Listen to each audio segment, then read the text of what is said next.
Welcome back students. तो देखिए, आज की अपनी इस वीडियो में हम दीपक रिवीजन मॉडल टेस्ट पेपर 3 को डिस्कस करेंगे। सबसे पहले हम इसका सेक्शन ए पढ़ेंगे जो MCQ क्वेश्चंस हमें दे रखे हैं। तो पहला क्वेश्चन है ए 2x2 मैट्रिक्स ए। हमारे पास एक ए मैट्रिक्स है जो 2x2 की है, that is Aij, whose elements are given by, और उसके जो एलिमेंट्स हैं उसको हम Aij से निकालते हैं। तो हमें वो 2x2 ऑर्डर की मैट्रिक्स बनानी है। तो 2x2 की जनरल मैट्रिक्स मैंने बना ली A11, A12, A21, A22। अगर मुझे ये एलिमेंट मिल जाएं तो वो मैट्रिक्स मिल जाएगी। A11 हम सबसे पहले निकाल रहे हैं।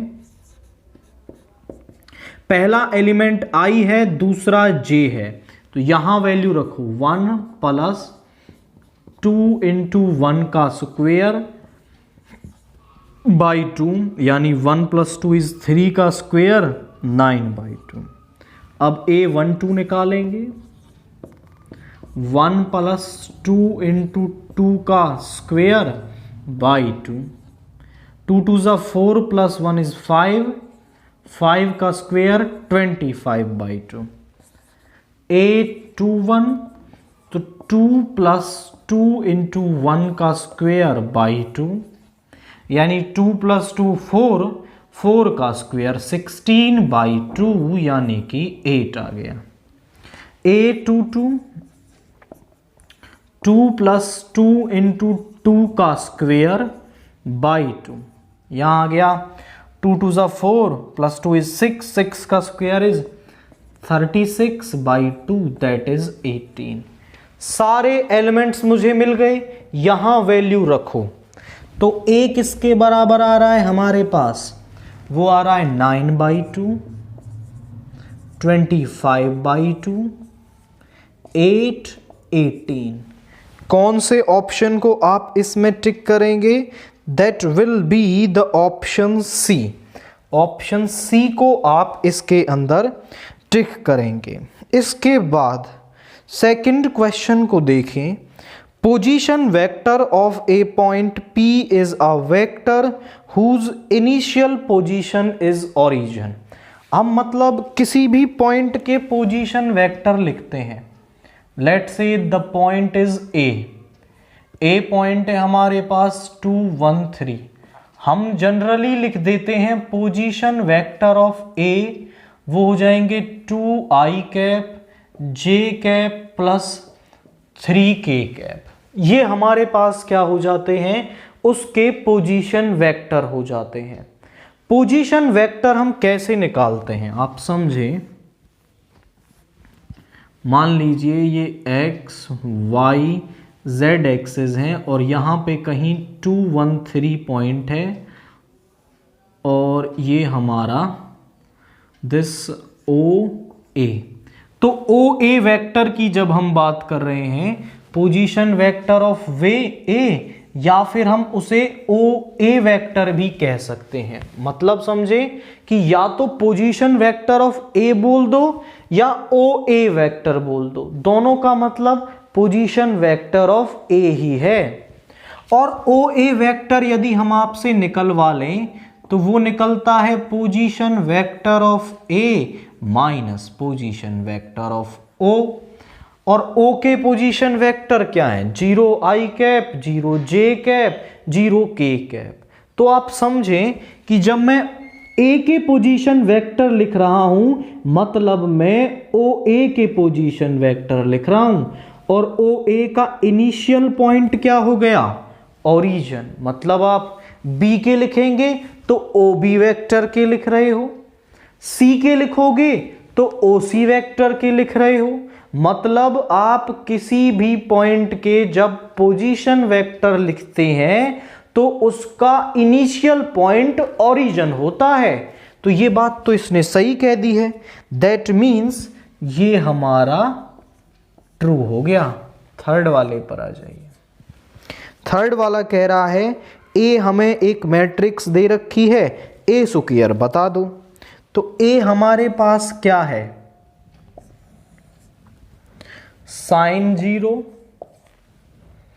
Degree, sine 30 degree, sine 60 degree, sine 90 degree. तो पहले तो हम ना ए की वैल्यू निकाल लेते हैं, ये जो साइन 0 साइन 30 सब की वैल्यू रख देते हैं और फिर हम ए स्क्वायर निकाल लेंगे। तो साइन 0 तो 0 होता है, साइन 30 होता है 1/2, साइन 60 होता है √3/2, साइन 90 होता है 1। अब हमें निकालना है ए स्क्वायर, यानी ए डॉट ए है हमारे पास 0 1 √3/2 1 इंटू 0 1 1/2, यहां पर है 1/2, √3/2 1, बस मल्टीप्लाई कर देंगे। तो 0 की 0 से 0 हो गया, 0 1/2 into √3/2 is √3/4, 0 into 1/2 is 0, 1/2 into 1 is 1/2। After that इसकी मल्टीप्लाई इससे 0, यहां पे प्लस √3/2, इसकी मल्टीप्लाई इससे √3/4 प्लस 1, यानी कि ए स्क्वायर किसके बराबर आ गया, √3/4 1/2 √3/2 √3/4 प्लस 1। आप ऑप्शन टैली कर लें, कौन सा ऑप्शन आपको यही दे रखा है। तो ऑप्शन बी, जो बी ऑप्शन है वो यही दे रखा है। दैट मीन्स आप बी को इसके अंदर टिक करेंगे। कुछ नहीं, पहले ये वैल्यूज सॉल्व कर लेना, इनकी वैल्यू रख के ए की मल्टीप्लाई ए से करनी है तो ए स्क्वायर मिल जाएगा। इसके बाद क्वेश्चन 4 को देखें। If y is equal to log sine e की power x, y is equal to log sine e की पावर x, तो dy/dx की वैल्यू बता दो कि dy/dx किसके बराबर होगा।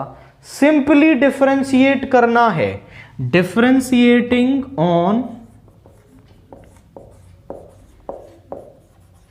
Both side with respect to x, तो यहां हो जाएगा dy/dx, log का करेंगे तो 1/sin e की पावर x, साइन का करेंगे तो cos e की पावर x, और e की पावर x का e की power x। cos x/sin x होता है हमारे पास cot x, तो e की पावर x तो अलग हो गया, cot e की power x। This is basically value of dy/dx। तो बाई चेन रूल डिफरेंशिएट करते जाना है, पहले log का किया, फिर साइन का किया, फिर एंगल का किया, सबको अरेंज करके लिखना है तो आपको dy/dx की वैल्यू मिल जाएगी। हमें इस टर्म का इंटीग्रेशन करना है। अब ये ऐसी टर्म है ना इनको मल्टीप्लाई किया जा सकता है, ना ही इनमें कुछ सब्स्टिट्यूट करके इसका इंटीग्रेशन हो सकता है। तो फिर हम इसका बाई पार्ट से इंटीग्रेशन करेंगे। आइलेट से inverse trigonometric, logarithm, algebraic, trigonometric. तो एल्जेब्रिक फंक्शन पहले आ रहे हैं तो ये पहला फंक्शन, ट्रिग्नोमेट्रिक बाद में तो ये सेकेंड फंक्शन यहां पर। So integrating by parts, by part से इसका इंटीग्रेशन करेंगे।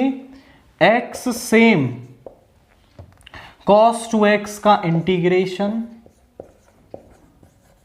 Minus differentiation of the x cos 2x का इंटीग्रेशन, फिर होल में जो टर्म मिलेगी उसका इंटीग्रेशन। cos x का इंटीग्रेशन होता है sin x और 2x का डिफरेंशिएशन नीचे माइनस इसका डिफरेंशिएशन 1 cos 2x का हो गया sin 2x और 2x का डिफरेंशिएशन नीचे। अब फिर से यहां इंटीग्रेट करना पड़ेगा x बाई 2 sin 2x। अब sin x का इंटीग्रेशन होता है माइनस cos x और 2x का डिफरेंशिएशन नीचे, तो ये मल्टीप्लाई हो गया। I is equal to x by 2 sine 2x plus 1 by 4 cos 2x plus c, that is our integral value. इसको सॉल्व करने पर ये वैल्यू हमारे पास आ रही है और ये कौन सा ऑप्शन मैच हो रहा है इसमें, दैट इज ए ऑप्शन यहां पर आप टिक करेंगे। इसके बाद क्वेश्चन 6 को देखिए क्या कह रहा है। If x square plus 2xy is equal plus y square is equal to 250, find dy by dx। We had an equation and that is x square plus 2xy plus y square is 250. The given equation is, आप ध्यान से देखें तो ये एक implicit equation है। अब implicit function कौन से होते हैं आपके, जिनमें x और y को सेपरेट नहीं किया जा सकता। यहां पर हम x y को सेपरेट नहीं कर सकते हैं, तो हमें इसमें करना क्या होता है, हम उसका डिफरेंशिएशन डायरेक्ट कर देते हैं और फिर dy बाई dx वाली टर्म को एक तरफ बाकी को एक तरफ ले जाते हैं और फिर हमें dy बाई dx मिल जाता है। तो इसमें डिफरेंशिएशन डायरेक्टली कर देंगे। Differentiating on both side with respect to x, तो x स्क्वायर का हो गया 2x प्लस 2, यहां पर प्रोडक्ट रूल लगेगा। x सेम y का dy by dx, y same x का 1, पहले पावर का करेंगे 2y, dy by dx is equal to 0, constant है 0 हो गया। ये dy बाई dx, ये dy बाई dx, बाकी की दोनों टर्म्स को इधर ले जाओ। इस 2x को इधर ले जाएंगे माइनस कर 2x, और देखो यहां 2 की मल्टीप्लाई करोगे तो 2x dy बाई dx और 2y को मैं इधर ले गया तो माइनस का 2y और यहां पर प्लस का 2y dy बाई dx। दोनों में से dy बाई dx कॉमन ले सकते हैं, यहां पर बचा 2x प्लस 2y, यहां से -1 कॉमन ले सकते हैं 2x प्लस 2y, ये दोनों सेम टर्म कैंसिल हो जाएंगी, तो dy बाई dx की वैल्यू क्या आ रही है, -1 आ रही है। तो इस तरीके से आप इम्प्लिसिट फंक्शंस का डिफरेंशिएशन निकालेंगे। पहले आपको उसे डिफरेंशिएट कर देना है, dy बाई dx वाली टर्म्स को एक तरफ ले आना है और बाकी को एक तरफ ले जाना है, और फिर आप dy बाई dx की वैल्यू निकाल पाएंगे। क्वेश्चन 7 देखिए, यहां पर है sine square x 1 plus cos x। अब इसमें आप थोड़ा दिमाग लगाएं तो इसका इंटीग्रेशन कैसे होगा। तो यहां जो साइन स्क्वेयर x है इसको मैं ब्रेक करूंगा, कैसे, इसको मैं लिख सकता हूं 1 माइनस कॉस स्क्वेयर x, क्योंकि हम जानते हैं because sine square x plus cos square x 1 होता है, तो यहां से साइन स्क्वेयर x को 1 माइनस कॉस स्क्वेयर x लिख सकते हैं। 1 का स्क्वायर कर लें, कोई फर्क नहीं पड़ेगा। ए स्क्वायर माइनस बी स्क्वायर का फॉर्मूला लगाएंगे, ए प्लस बी इंटू ए माइनस बी, नीचे 1 प्लस कॉस एक्स। इस टर्म से ये टर्म कैंसिल हो गई। अब इसका इंटीग्रेशन करना तो आसान है। 1 का तो हो गया x और साइन कॉस एक्स का हो जाएगा sine x plus C. So x minus sine x plus C, that is basically the integration of this question. एक ही कंसेप्ट लगाना था कि साइन स्क्वायर एक्स को ब्रेक करना है 1 माइनस कॉस स्क्वायर एक्स में, डेनोमिनेटर को एलिमिनेट करना है और फिर टर्म ऐसी बन जाएगी जिसका इंटीग्रेशन आप कर सकते हैं। क्वेश्चन 8 को देखिए। The sum of the order and the degree of the differential equation. हमें डिफरेंशियल इक्वेशन क्या दे रखी है? The given differential equation is, वो है dy by dx of dy by dx का क्यूब, ये दे रखी है हमें। ये डिफरेंशियल इक्वेशन है, इसका हमें ऑर्डर निकालना है, डिग्री निकालनी है और फिर उनका सम निकालना है। तो आप इसे पहले थोड़ा सॉल्व करें। ये डिफरेंशियल ऑपरेटर है और यहां पर इसका डिफरेंशिएशन करना है, तो पहले पावर का करेंगे, पावर आगे आ जाएगी dy बाई dx का स्क्वायर, और यहां पे dy बाई dx का करेंगे तो d2y over dx square is equal to 0। किया कैसे? पहले पावर आगे आई, पावर में से एक कम किया, फिर इसका डिफरेंशिएशन करेंगे तो वो हो जाएगा d2y ओवर dx स्क्वायर। अब ऑर्डर क्या है इसका? What is the order? So यहां पर हाईएस्ट ऑर्डर डेरिवेटिव क्या प्रेजेंट है? सेकंड ऑर्डर का है, तो ऑर्डर हो गया 2। डिग्री क्या होती है? उस हाईएस्ट ऑर्डर डेरिवेटिव की जो पावर है दैट इज 1। तो सम क्या हो जाएगा? 2 प्लस 1 दैट इज 3। तो इन दोनों का जो सम है ऑर्डर और डिग्री का वो 3 आ रहा है। इसके बाद क्वेश्चन 9 देखिए। Find the equation of line passing through the point -3, 5, -6 and parallel to the direction. मतलब क्या है? हमारे पास एक लाइन है जो a वेक्टर से पास हो रही है और b वेक्टर की डायरेक्शन में है, तो इसकी इक्वेशन क्या होती है? a vector plus lambda b vector होती है। यहां इस फॉर्म में वैल्यू रखनी है और सिंपल सॉल्यूशन मिल जाएगा। बट जो पहला पॉइंट है उसके कोऑर्डिनेट्स हमें दे रखे हैं, तो उसका पोजीशन वेक्टर आपको लिख लेना है। आप लिखेंगे let a is equal to -3, 5, -6। So position vector of a, जिसको मैं स्मॉल a वेक्टर से बोल रहा हूं, वो है -3i cap 5j -6k cap.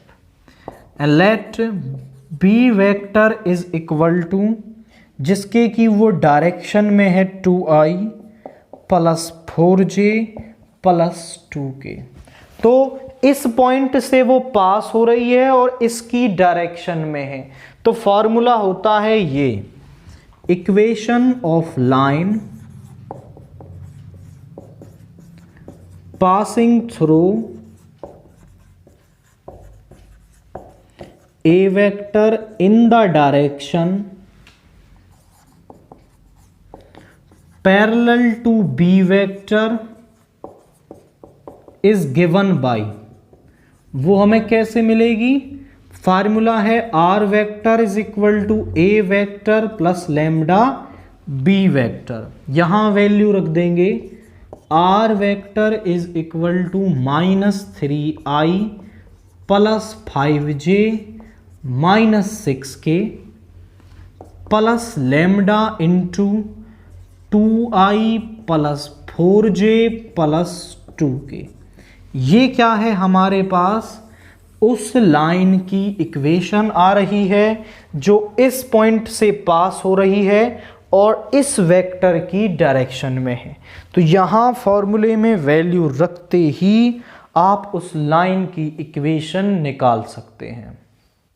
Question 10 देखिए, the given differential equation is, ये हमें डिफरेंशियल इक्वेशन दे रखी है और हमें इसका सॉल्यूशन निकालना है। तो हम यहां पर वेरिएबल्स को सेपरेट करते हैं, 1 माइनस वाई, इस पूरी टर्म को इधर, dx को इधर ले जाएंगे।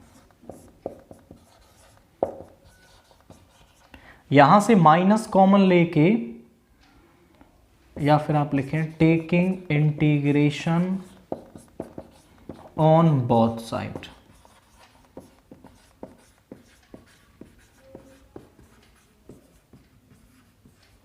तो यहां हो गया 1/y माइनस 1, यहां से माइनस कॉमन लिया, उसको इस तरफ ले गए,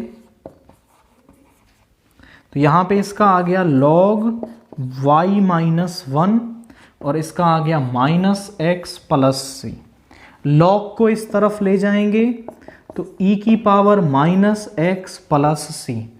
यहां से जब log को इधर ले जाते हैं तो जो भी फंक्शन है वो e की पावर में आ जाता है। इस 1 को इधर ले जाएंगे, 1 प्लस e की पावर -x e की पावर c। अब e की पावर c एक कांस्टेंट है, इसको हम कुछ और नाम दे देते हैं, दैट इज a नाम दे दिया, 1 प्लस a e की पावर -x, वेयर e की power c is equal to some a, constant है हमारा, बिकॉज नहीं वेयर लिखना आप यहां पे, जहां पे हमने e की पावर c को सम a बोला है। तो यहां पर ऑप्शन ए को आप इसके अंदर टिक करेंगे।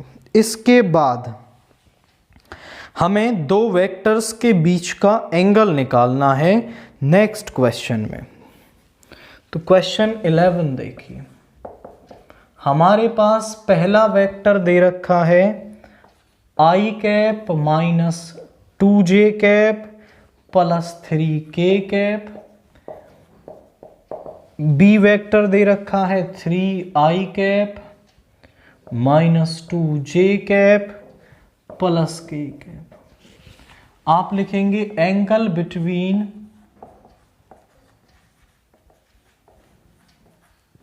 a vector and b vector is given bye,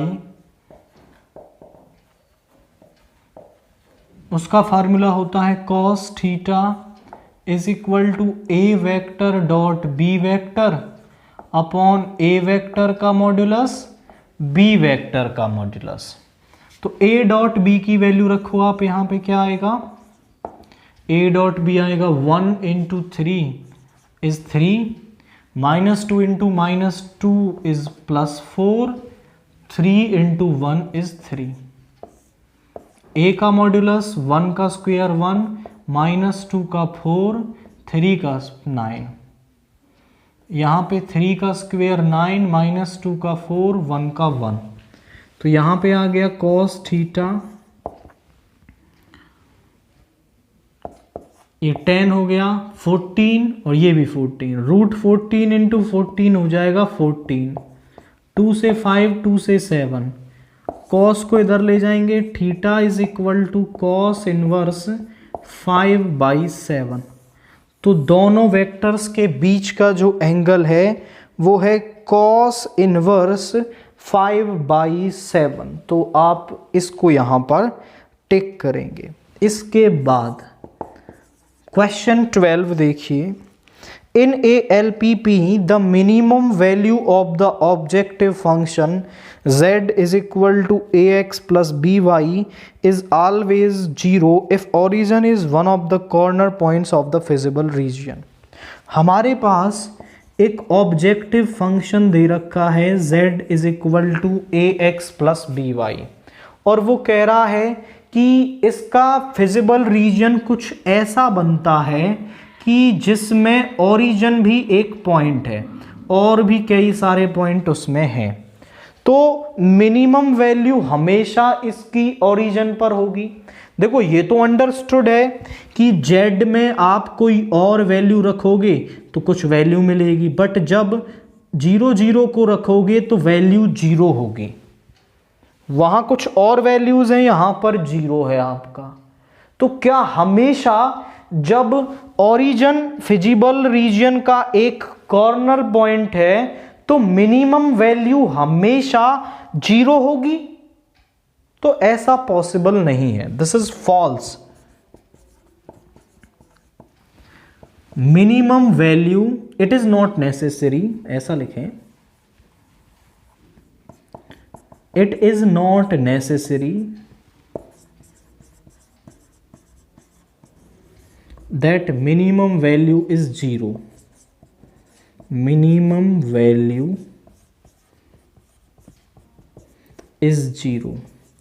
It depends on the value of a and b. It depends on the value of a and b. ये a और b की वैल्यू पर depend करेगा कि यहाँ किस तरीके का ऑब्जेक्टिव फंक्शन है। मैं थोड़ा सा क्लियर करने के लिए बताता हूं कि हो सकता है वहां नेगेटिव वैल्यू आ जाए, फिर तो 0 सबसे छोटी वैल्यू नहीं रह जाएगी ना। अगर यहां नेगेटिव वैल्यू और आ गई कोई तो वो 0 से छोटी हो जाएगी, तो फिर 0 मिनिमम नहीं होगी। 0 मिनिमम होगी बट हमेशा नहीं होगी। So it is not necessary that minimum value is 0. Minimum value is always 0. ऐसा लिखते हैं आप। It depends on the value of a and b. तो a और b की वैल्यू पर डिपेंड करेगी। 13th को देखिए। Let a b, दो पॉइंट्स दे रखे हैं, उनके कोऑर्डिनेट्स दे रखे हैं। ए point C on the y axis such that AB is perpendicular to BC has the coordinates। बहुत बढ़िया। क्या कह रहा है वो कि हमारे पास A एक पॉइंट है जिसके कोऑर्डिनेट्स हैं 2 3 -1। B एक पॉइंट है जिसके कोऑर्डिनेट्स हैं दिस वन। C एक पॉइंट है कहां पर? y एक्सिस पर। तो y एक्सिस पर x कोऑर्डिनेट और z कोऑर्डिनेट दोनों 0 हो जाएंगे, केवल y वाले कोऑर्डिनेट की वैल्यू यहां पर होगी। So 0 a 0 this one. अब वो कह रहा है AB is perpendicular to BC। AB is perpendicular to BC। तो C के कोऑर्डिनेट्स बताओ। आप देखो तो मैं यहां AB के डायरेक्शन रेशियोज निकाल सकता हूं, BC के डायरेक्शन रेशियोज निकाल सकता हूं। क्योंकि दोनों परपेंडिकुलर हैं तो इनके डायरेक्शन रेशियोज का जो प्रोडक्ट है उसका सम 0 होगा और वहां से मैं ये A निकालूंगा। अब देखिए कैसे। DRs ऑफ AB क्या हो जाएंगे? अगर हमारे पास दो पॉइंट हैं x1 y1 z1 x2 y2 z2, तो इस लाइन AB के डायरेक्शन रेशियोज हो जाएंगे x2 minus x1 y2 minus y1 z2 minus z1। तो AB के डायरेक्शन रेशियोज होंगे 1 minus 2 is -1, -1 minus 3 is -4, 2 minus of -1 is 3। DRs of BC निकालेंगे तो वो हो जाएंगे 0 minus b is -1, A minus of -1 is A plus 1, 0 minus 2 is -2। अब आप लिखेंगे since AB is perpendicular to BC therefore -1 into -1 -4 into A plus 1 plus 3 into -2 is 0। यहाँ पे 1 -4a -4 -6 इज इक्वल टू 0। तो यहाँ पर हो गया -10, 1 - 10 इज -9, इस इधर जाके प्लस का 9।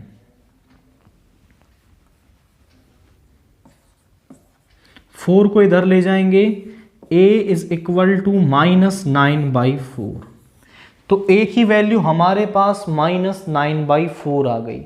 a मिल गया मतलब c मिल गया। So coordinates of c are, coordinates of c क्या है हमारे पास 0, -9/4, 0। ये हमारे पास क्या है, इस C पॉइंट के कोऑर्डिनेट्स हैं। तो ये सिंपल सा लॉजिक आपको लगाना है और फिर आप कोऑर्डिनेट्स की वैल्यू निकाल पाएंगे। क्वेश्चन 14 देखिए, if A is a matrix of order 3x3 then 3A का डिटर्मिनेंट किसके बराबर होगा।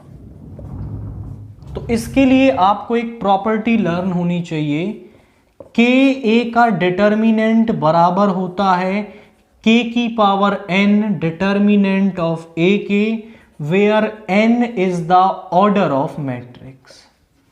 जहां पर जो n है वो ऑर्डर ऑफ मैट्रिक्स होता है। तो यहां पर आप इसे लिखेंगे, ये हो जाएगा 3 की पावर n यानी 3 डिटर्मिनेंट ऑफ A। 3 की पावर 3 होता है 27 डिटर्मिनेंट ऑफ A के बराबर होगा। सिंपली ये प्रॉपर्टी आपको लगानी है और क्वेश्चन सॉल्व हो जाएगा। क्वेश्चन 15 को आप देखें तो A मैट्रिक्स हमें क्या दे रखी है, A + 4 3B 8 - 6, B हमें दे रखा है 2A + 2 B² + 2 8 B² - 5B। वो कह रहा है A और B आर इक्वल, A और B दोनों इक्वल हैं। तो आप स्मॉल a और कैपिटल B स्मॉल b की वैल्यूज बता दीजिए। दो मैट्रिक्स हमारे पास तभी इक्वल होती हैं जब उनके कॉरस्पॉन्डिंग एलिमेंट्स इक्वल होते हैं। यहां पर आप लिखेंगे here, so there corresponding elements are equal.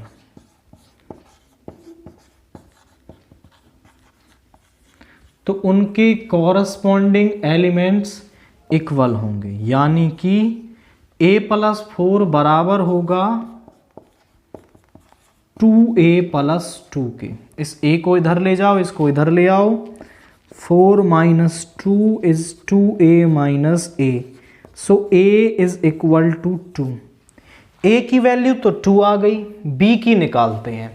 तो ये इसके बराबर होगा B² + 2 is equal to 3B। इस तरफ ले आइए, -3B + 2 इज इक्वल टू 0। इस क्वाड्रेटिक इक्वेशन को सॉल्व करेंगे तो मुझे मिल जाएगा यहां पर -2B - B + 2 is equal to 0।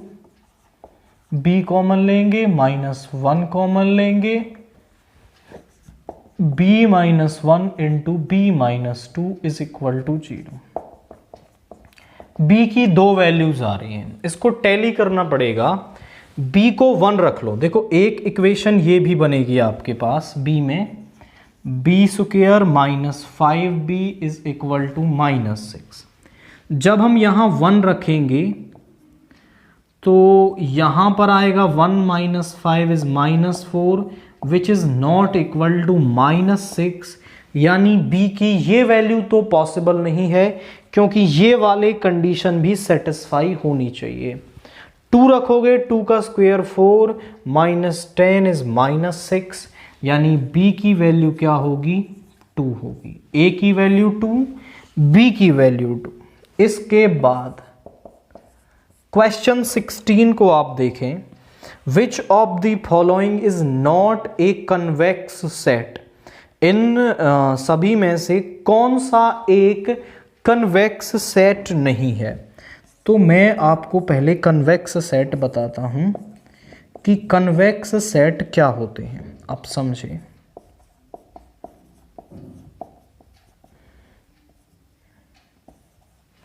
B दे रखा है हमें x, y such that x square plus y square is greater than equal to 1, x, y such that x square plus y square is less than equal to 9, and this is D। D होता है, D है हमारे पास x plus Y is equal to 5। आप समझे, यहां पर हमें ये कुछ कर्व्स दे रखे हैं। कन्वेक्स सेट क्या होता है, ये एलपीपी का क्वेश्चन है। मान लीजिए हमारे पास कोई कर्व है, लेट्स से एक सर्कल है हमारे पास, लेट्स से हम मान लेते हैं हमारे पास ये वाला सर्कल है, X square plus Y square is equal to 1। तो ये इस तरीके से बनेगा। अब आपको इस सर्कल का फिजिबल रीजन निकालना है कि इसका फिजिबल रीजन क्या होगा। आप इस सर्कल के अंदर 0 0 को रख दें तो 0 इज ग्रेटर देन 1। क्या ये बात सही है? ये बात गलत है। मतलब ओरिजिन इसके फिजिबल रीजन में नहीं है, यानी इसका फिजिबल रीजन बाहर की तरफ होगा, इस तरीके से, मतलब सन टाइप बनेगा। अब कन्वेक्स सेट की डेफिनेशन क्या कहती है? वो ये कहती है कि आप किन्हीं भी दो पॉइंट को मिलाएं, फिजिबल रीजन के किन्हीं भी दो पॉइंट को मिलाएं और वो लाइन जहां से गुजरे, जो भी पॉइंट उसके अंदर आए, वो सभी क्या करने चाहिए? उस इक्वेशन को सेटिस्फाई करने चाहिए, या फिर वो भी किस में होने चाहिए? फिजिबल रीजन में होने चाहिए। आई रिपीट, फिजिबल रीजन के कोई भी दो पॉइंट लें और उनको मिलाएं तो जो लाइन बनती है, अगर वो फिजिबल रीजन में है तो वो एक कन्वेक्स सेट है, अदरवाइज वो एक कन्वेक्स सेट नहीं है।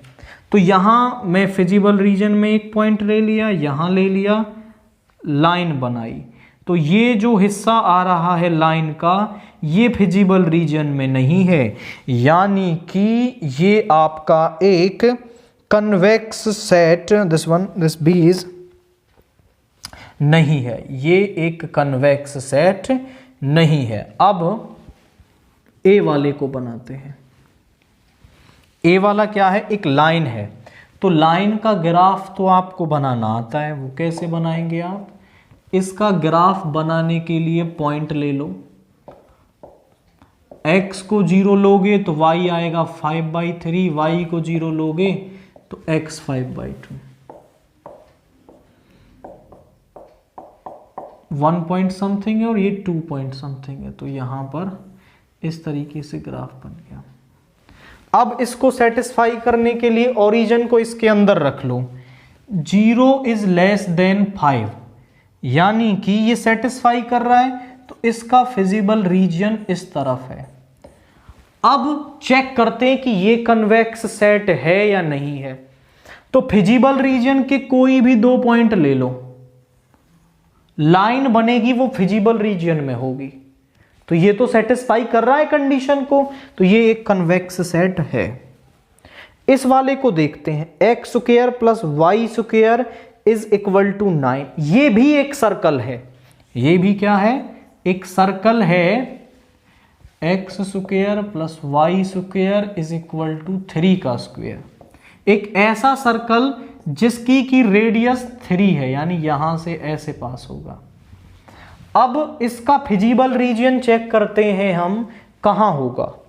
आप इसमें 0 0 को रखिए, यहां पर 0 प्लस 0 इज लेस देन 9। सही बात है, डेफिनेटली ये बात सही है, यानी इसका फिजिबल रीजन अंदर रहेगा।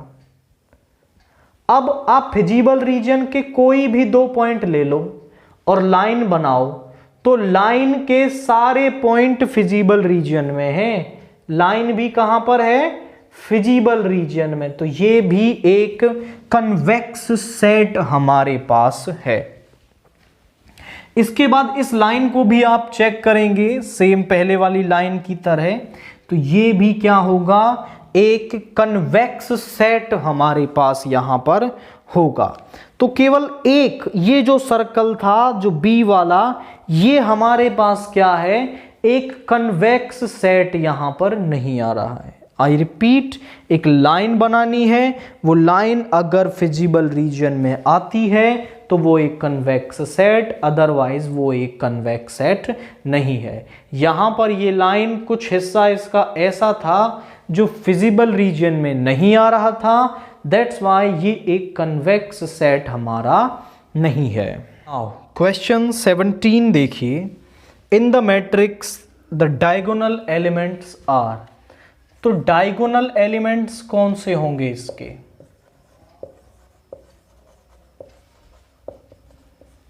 भाई ये वाले होंगे 2 4 3। आप बोलें सर ये भी तो डायगोनल है, बट ये वाला जो डायगोनल है उसको हम कहते हैं प्रिंसिपल डायगोनल।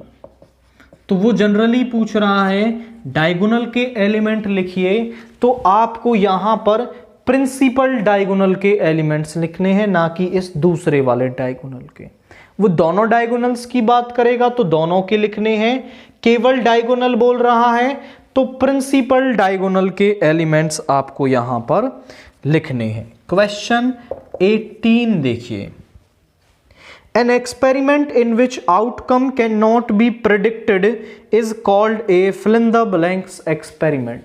एक ऐसा एक्सपेरिमेंट, मतलब एक्सपेरिमेंट किया और उसकी आउटकम के बारे में कोई भी प्रिडिक्शन, मतलब भविष्यवाणी कह सकते हो, या फिर कोई उसके बारे में बताना, आप उसके बारे में कुछ भी ना बता पाए, तो ऐसे एक्सपेरिमेंट को हम क्या कहते हैं, तो ऐसे एक्सपेरिमेंट को कहा जाता है रैंडम एक्सपेरिमेंट। मतलब जिसके बारे में हम जिसके रिजल्ट के बारे में हम कोई भी प्रेडिक्शन ना कर पाए, ऐसे एक्सपेरिमेंट को हम कहते हैं रैंडम एक्सपेरिमेंट।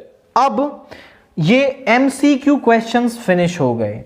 अब 2 क्वेश्चन हैं, वो असर्शन और रीजन वाले हैं। असर्शन और रीजन वालों के जो चॉइस हैं, यानी कि चारों एमसीक्यू हैं, वो एक ही जगह दे रखे हैं। पहला है both A and R are true and R is the correct explanation of A. Both A and R are true but R is not the correct explanation of A. A is true but R is false, A is false but R is true. तो इसको check करना पड़ेगा। यहां इसकी principal value निकालते हैं। Sine inverse -1/2, इसको ले लिया थीटा, तो यहां से साइन थीटा बराबर आ गया -1/2। साइन 1/2 किस पर होता है, साइन 1/2 होता है हमारा 30 पर। माइनस साइन को अंदर ले जाएंगे तो इसको लिख सकते हैं साइन -π/6। बिकॉज आप बता देना कि साइन माइनस थीटा जो है वो माइनस साइन थीटा के बराबर होता है। तो बाहर जो माइनस है उसको आप एंगल के साथ अंदर ले जा सकते हो, तो ये बन जाएगा साइन -π/6। तो थीटा यहां से आ गया -π/6, यानी इस टर्म की जो प्रिंसिपल वैल्यू है वो -π/6 है। असर्शन तो सही है। रीजन को पढ़ते हैं। The principal value of sine inverse -x is sine inverse x। वही बात है, यहां से माइनस बाहर आ जाएगा तो ये माइनस साइन इनवर्स बन जाएगा। और आप देखो तो यही यहां पर हुआ है, minus of sine inverse 1/2। Sine inverse 1/2 आता π/6, माइनस बाहर है, मतलब ये इसकी करेक्ट एक्सप्लेनेशन है। आप लिखेंगे असर्शन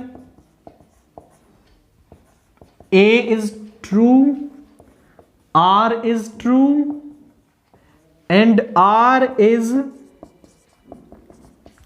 correct explanation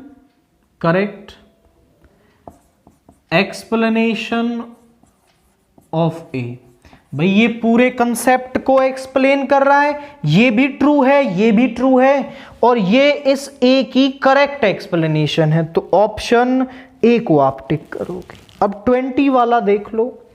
पॉइंट्स, ये 3 पॉइंट्स दे रखे हैं, फॉर्म एन इक्विलेटरल ट्रायंगल। ये क्या बनाते हैं? एक इक्विलेटरल ट्रायंगल बनाते हैं, ये हमें यहां पर चेक करना है। तो आपके पास 3 पॉइंट है, you had 3 points, or I must say vertices of a triangle. This is 10 7 0, ये है 6 6 -1, और ये है 6 9 -4। This is A B C। अब हमें चेक करना है कि क्या इन पॉइंट से जो ट्रायंगल बन रहा है वो एक इक्विलेटरल ट्रायंगल है या नहीं है। तो इक्विलेटरल ट्रायंगल कौन सा होता है? जिसकी सारी साइडें बराबर हों। तो मैं इसकी साइडों की लेंथ कैलकुलेट कर लूं, अगर वो बराबर आई तो हम बोल देंगे कि ये एक इक्विलेटरल ट्रायंगल है, अदरवाइज नहीं होगा। तो यहां पर ए बी निकाल लेते हैं। ए बी होगा 6 - 10 का स्क्वायर, 6 - 7 का स्क्वायर, -1 - 0 का स्क्वायर, -4 का स्क्वायर इज 16, -1 का square is 1, and this is also 1, यानी √18। BC निकाल लेते हैं। 6 - 6 का स्क्वायर, 9 - 6 का स्क्वायर, -4 माइनस ऑफ माइनस +1 का स्क्वायर, 9 - 6 दैट इज 3 का स्क्वायर 9, -3 का स्क्वायर 9 दैट इज √18। AC निकाल लेते हैं। 6 - 10 का स्क्वायर, 9 - 7 का स्क्वायर, -4 - 0 का स्क्वायर। तो यहां पे -4 का स्क्वायर 16, यहां 2 का स्क्वायर 4, -4 का स्क्वायर 16। तो यहां पे आ गया 32 + 4 इज √36, यानी कि 6। तो क्या आप चेक करें, AB और BC तो बराबर हैं, AC नहीं है, मतलब ये एक आइसोस्केलस ट्रायंगल है, इक्विलेटरल नहीं है, यानी कि A इज फॉल्स, जो असर्शन है वो फॉल्स हो गया। अब रीजन को चेक करें। The distance between 2 points x1 y1 z1 and x2 y2 z2 is given by the formula. सही है, 2 पॉइंट्स के बीच में डिस्टेंस निकालने का फॉर्मूला यही होता है। So assertion is false, reason is true. Option check कर लें कौन सा दे रखा है, दैट इज डी। तो डी को आप इसमें टिक करेंगे। तो इस तरीके से आपको ये असर्शन रीजन वाले क्वेश्चन करने हैं। अब सेक्शन बी का क्वेश्चन 21 देखिए, क्या कह रहा है। Write the domain and range of the following functions, sine inverse X, cot inverse X. Sine inverse X और कॉट इनवर्स एक्स की डोमेन और रेंज हमें लिखनी है, तो हम लिख देते हैं domain and range. Sine inverse X की जो डोमेन है वो होती है -1 to 1 और रेंज होती है -π/2 to π/2। कॉट इनवर्स एक्स की डोमेन होती है रियल नंबर्स और इसकी रेंज होती है ओपन इंटरवल 0 to π। केवल डोमेन और रेंज हमें यहाँ पर लिखनी है, इसके अलावा और कुछ नहीं करना। इसके और वाला पार्ट देखिए। If tan inverse 3/4 is x, find the value of cos x। तो हमें cos x की वैल्यू निकालनी है। तो यहाँ से आ गया tan x is equal to 3/4। tan x हमारे पास होता है परपेंडिकुलर ओवर बेस, तो यहाँ से परपेंडिकुलर आ गया 3k और बेस आ गया 4k। तो यहाँ से हम हाइपोटेनियस निकाल सकते हैं। हाइपोटेनियस होती है परपेंडिकुलर का स्क्वायर प्लस बेस का स्क्वायर। तो यहाँ से आ गया आपका 9k square plus 16k square, यानी 25k स्क्वायर या फिर 5k का होल स्क्वायर। तो हाइपोटेनियस किसके बराबर आ गई? 5k के बराबर आ गई। तो हमें निकालना है cos x, वो होता है बेस ओवर हाइपोटेनियस। बेस क्या है हमारे पास? 4k। हाइपोटेनियस क्या है हमारे पास? 5k। So cos x is equal to 4/5। This is basically cos x। तो यहां पर आप सोच रहे हैं सर आपने k क्यों लिया, डायरेक्टली परपेंडिकुलर को 3 और बेस को 4 क्यों नहीं लिया? तो देखो, हो सकता है यहां पर ये 6/8 रहा हो और कैंसल करके 3/4 बना हो।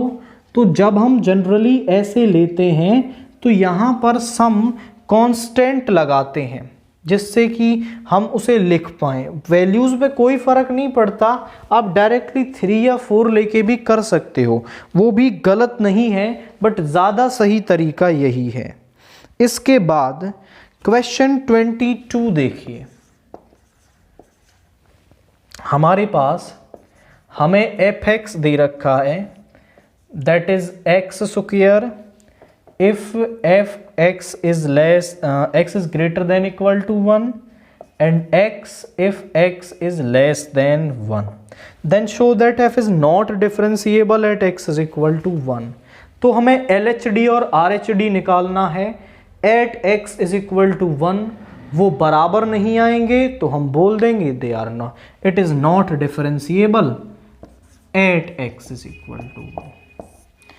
LHD निकाल लें, limit x tends to 1 minus LHD के लिए फंक्शन ये होगा, फॉर्मूला होता है fx माइनस fa यानी f1 upon x minus 1। Limit x tends to 1 minus, function है हमारे पास x, मुझे चाहिए f1 तो वो हो जाएगा 1, so x minus 1 upon x minus 1। LHD आ गया हमारे पास 1। RHD निकाल लेते हैं। Limit x tends to 1 positive fx minus fa upon x minus a क्या है? अभी भी 1 ही है। फंक्शन है अब x square,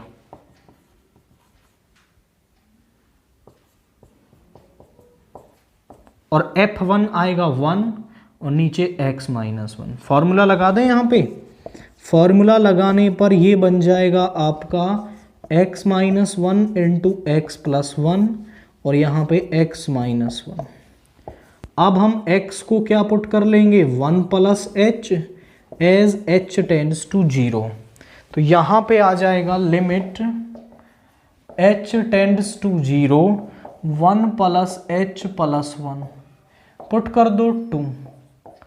LHD is not equal to RHD, so fx is not differentiable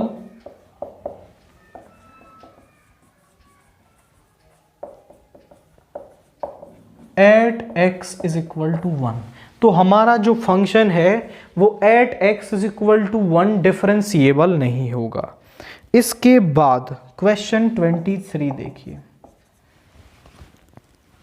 show that points A B C, points A B C, एक का नाम दे रखा है, बाकी के दो के आप रख लेंगे B and C are collinear.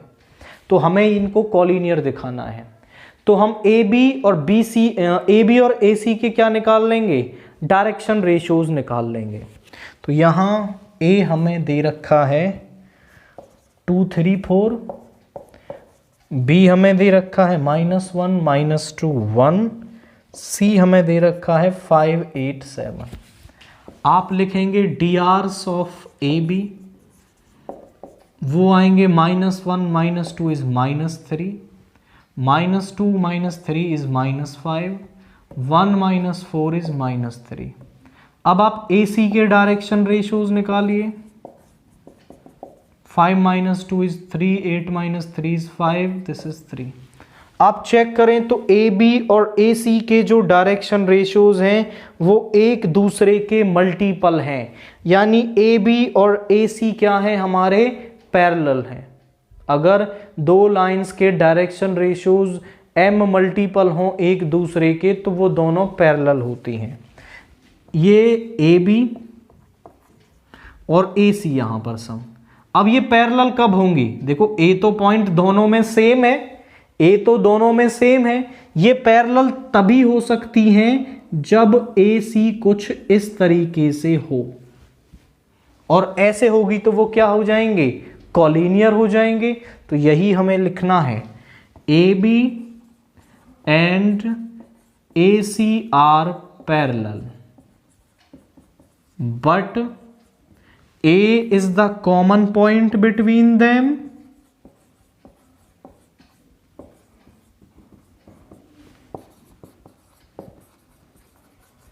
so A is the common point between them, so A, B and C are collinear। तो A, B और जो C हैं हमारे वो क्या हो जाएंगे, कॉलिनियर हो जाएंगे। इस सिंपल कंसेप्ट को यूज करके हम इन्हें कॉलिनियर प्रूव कर देंगे।